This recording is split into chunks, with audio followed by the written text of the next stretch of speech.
Hello guys, my name is Vikram. Welcomes you to strive for progress. Topic आपको पता लग गया है, चलिए स्टार्ट करते हैं।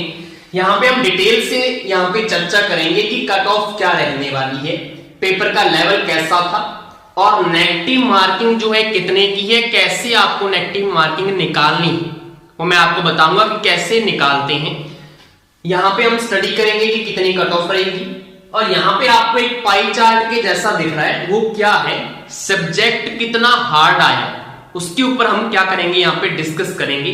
तो सबसे पहले आपको दिख रहा है मैथ कितना परसेंट हार्ड था, कितना परसेंट एवरेज था।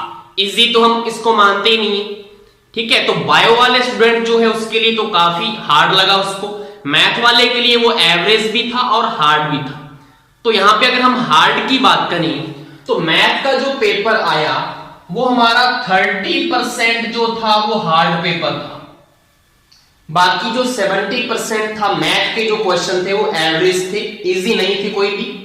30% हार्ड था, हम यहां पे सिर्फ हार्ड का बनाएंगे टेबल। उसके बाद हमारा है साइंस में अगर हम देखें बायो के क्वेश्चन, तो बायो के क्वेश्चन तो काफी टफ आए, जो +1 +2 के लेवल के थे।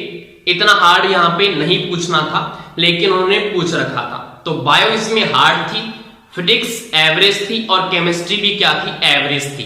तो यहां पे हम जो साइंस का लेवल है वो कितना परसेंट हार्ड मानेंगे तीनों को मिलाकर, तो यहां पे हम मानते हैं कि साइंस जो आई वो 20% हार्ड थी, बाकी किस में आ चुकी है, एवरेज में आ चुकी है। इसके बाद हम अगर राजस्थान जीके की बात करें तो राजस्थान जीके का जो पेपर था, ऐसा पेपर पहली बार आया जिसमें प्योर राजस्थानी के जो शब्द थे वो यहां पे देखने को मिले। यहां पे ऐसे क्वेश्चन थे कि उसमें रस पूछ रखा था, जैसे वेली कृष्ण रुक्मणी रिख्यात में रस कौन सा है। ऐसे क्वेश्चन जो है फर्स्ट टाइम यहां पे जो है इन्होंने पूछे थे, जो कि पहले नहीं पूछे थे। प्योर राजस्थानी के यहां पे शब्द थे और जो जैसे जनगणना के कुछ टॉपिक हैं तो काफी हार्ड उसमें भी लगा मुझे। तो यहां पे अगर हम राजस्थान जीके की बात करें तो मैं यहां पे इसको मान के चलता हूं 40% ये क्या था, हार्ड था, क्योंकि एक साइंस वाले स्टूडेंट के लिए राजस्थान, प्योर राजस्थान वाले जो शब्द हैं उनको समझना काफी क्या था, डिफिकल्ट था और काफी जो डाटा था वो भी इसमें आया हुआ था। तो यहां पे 40% ये था हार्ड। इसके बाद अगर हम साइको की बात करें तो साइको यहां पे एवरेज थी ज्यादा और हार्ड कम थी, तो यहां पे साइको को हम मान के चलते हैं ये 20% क्या थी, हार्ड आई। इसके बाद अगर हम कंप्यूटर की बात करें तो 4-5 क्वेश्चन आए कंप्यूटर के, लेकिन काफी हार्ड थे। अगर 4-5 क्वेश्चन में बात करें तो बच्चे जो बता रहे हैं हम 1 या 2 क्वेश्चन ही करके आए हैं, तो यहां पे हम मान के चलते हैं कंप्यूटर का जो हार्ड था वो 60% हार्ड आया। कंप्यूटर का जो पेपर था 4-5 क्वेश्चन। अगर हम करंट अफेयर की बात करें तो करंट अफेयर सभी मान रहे हैं कि इजी था, तो यहां पे करंट अफेयर को हम मान के चलते हैं कि 10% या 20% ये क्या था, हमारा हार्ड था। अब अगर हम टोटल पेपर की बात करें कि कितने परसेंट हार्ड आया, तो हम इन सभी का क्या निकाल लेंगे, एवरेज निकालते हैं। और एवरेज निकालने के बाद हमारे पास क्या आता है कि हमारा जो पेपर था वो 30% क्या था, टोटल अगर बात करें वो हार्ड था हमारा पेपर रीड का। अब इसके बाद बचे जो 70% हैं उसमें हमारा 50% जो पेपर था वो था हमारा एवरेज लेवल का, मीडियम लेवल का, मीडियम बोल दो या एवरेज लेवल का बोल दो। और उसके बाद जो बचे हमारे पास कितने हैं, 50 और 30, 20% हमारा पेपर क्या था, इजी था। टोटल अगर हम पेपर की बात करें तो हमारा मेनली क्या चीज बन रही है कि हमारा एग्जाम का जो लेवल है वो मीडियम से लेकर हार्ड तक का था। हार्ड बोल दो, ज्यादातर बच्चे हार्ड ही बता रहे हैं, या एवरेज बोल दो, इजी हम इसको नहीं बोल सकते। जैसा पहले 3rd ग्रेड का पेपर आता होता था उसके अकॉर्डिंग ये हमारा पेपर क्या था, हार्ड था। इसके बाद अगर हम बात करें पेपर के टाइम की, तो पेपर का जो टाइम था वो 2.5 घंटे था। क्या वो इनफ था?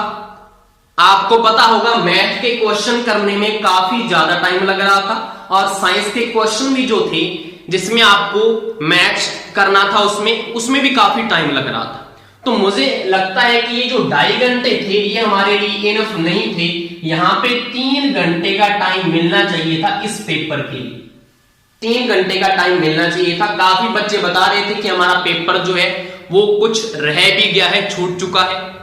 ठीक है, गोले जो भरने थे उन्होंने उसमें भी काफी उनके छूट चुके हैं, तो इसमें टाइम लग रहा था। तो टाइम कम था 2.5 घंटे, इसके लिए 3 घंटे उन्होंने देने थे, जिस टाइप से उन्होंने ये एग्जाम बनाया था। इसके बाद अगर हम बात करें, अब हम बात कर लेते हैं कट ऑफ की। इस सभी चीजों को देखकर क्या क्या चीजें हैं कि टाइम जो है वो भी कम लगा मुझे, पेपर जो है वो 30% हार्ड आया, 50% एवरेज आया, इजी बहुत ही कम था। इसके बाद अगर हम बात करें नेगेटिव मार्किंग भी यहां पे कितने की थी, 1/3 की थी। तो यहां पे जो एक्सपेक्टेड कट ऑफ है, जो यहां पे इतनी जो मैं कट ऑफ बताऊंगा ये अपने आप को बिल्कुल सेफ मानेंगे, इससे कम ही जाने वाली है, इससे ज्यादा कट ऑफ नहीं जाने वाली।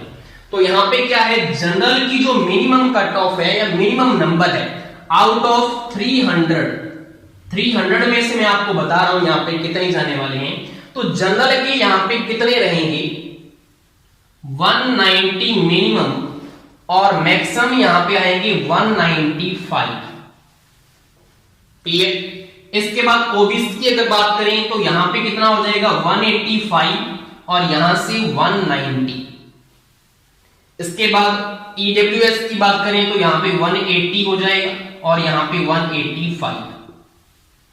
इसके बाद एससी की बात करें तो यहां पे कितना आएगा, 175 से यहां पे 180। और एसटी की बात करें अगर यहां पे 170 से लेकर 175। तो यहां पे मैं बता रहा हूं आपको जनरल का जो मैक्सिमम नंबर है वो 195 है। अगर आपके इतने नंबर बन रहे हैं, किसके बाद, आपके जो गलत क्वेश्चन हुए हैं उनको काटकर अगर आपके इतने नंबर बन रहे हैं तो आप सेफ जोन में। 190 आपका मिनिमम है और ये जो कट ऑफ बताई है इससे कम ही जा सकती है, इससे ज्यादा नहीं जाने वाली। कोई भी बच्चा ऐसे नहीं बता रहा कि मैं श्योर हूं, क्वेश्चन सभी करके आए, 125 क्वेश्चन भी करके आए, कोई 140 क्वेश्चन भी करके आया है, कोई 113 क्वेश्चन करके आया है, लेकिन वो श्योर नहीं है क्योंकि वो बता रहा है कि मैंने कुछ जैसे तुक्के लगाते हैं ना, वो भी चीज लगाई है मैंने। तो उसके अकॉर्डिंग अगर हम सेफ मान लें, क्योंकि आंसर की जैसे मैच की उन्होंने, तो उन्होंने बताया हमारे काफी कम हो चुके हैं, काफी हमारे क्वेश्चन गलत हो चुके हैं, तो यहां पे ये वाली जो कट ऑफ है वो रहने वाली है। अब अगर हम बात करें कि नेगेटिव मार्किंग को अगर निकालें हम, कैसे उसको निकालते हैं, तो मैं आपको सिंपल तरीका बता देता हूं।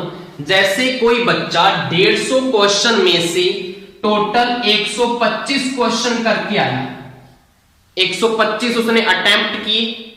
अब उसने जब मैच किया अपनी आंसर की से और उसको क्या पता लगा, उसके जो 15 क्वेश्चन है वो यहां से क्या हो चुके हैं, गलत हो चुके हैं।